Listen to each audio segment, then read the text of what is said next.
Massachusetts. We're in the Springfield Cemetery, started in 1841. We're in front of the very oldest remains.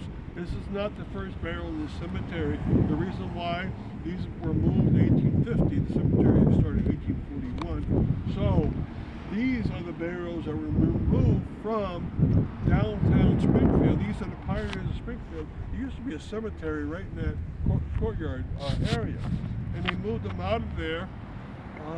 Maybe 1,000 burials or so, and they put them in this section over here. And they tried to find all the burials and how they did, but something didn't match. There were more bodies than stones, but that always happens. So I'm going to have the video scan along the back here, all the way to the back edge. And then it's a scan all the way through again, scanning all the way back to the other left side.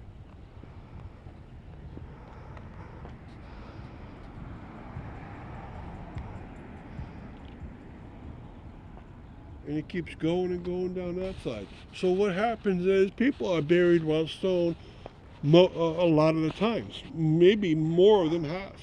And also stones get worn out. And what happens is that you don't have a body matching the stone. So they had to dig out entirely that whole courtyard center to try to find all the remains. And most of them didn't have the bodies, and that's evidence is right here. This is empty gaps on both sides. All right, so we're in front of the Captain Samuel Burt. This one right here, born 1720, and departed this life May 2nd, 1786, 62 years of age. Right, and then has a family on both sides. Mercy, who was the wife of the Captain Burt, 1788 she died. Right, and then if you look to this side, it says Mrs. Persis, and she died in 1782. So he got married a year after the first wife died, but he would die only 4 years after that. All right, then to the side is his son Samuel, and then over here is John Burt, right, and he died in 1794 when he was 83 years old. And it goes on and on with the Burt family, Mrs. Sarah, and Mr. John. The whole Burt family, they did a great job of lining up the stones. Now, one thing is totally wrong.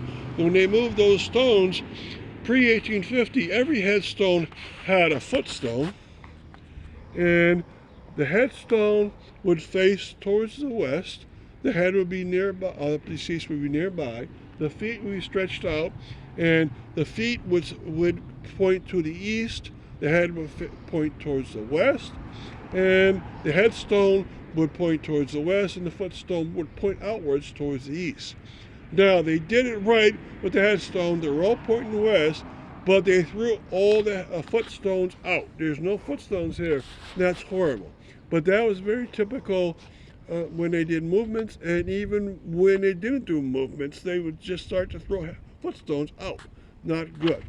But at least they got one thing right. They pointed them towards the west, like they should have. Okay? So this is one stop. What we're going to do now is do a 360 panoramic from this point of the whole cemetery so you can see what it's like.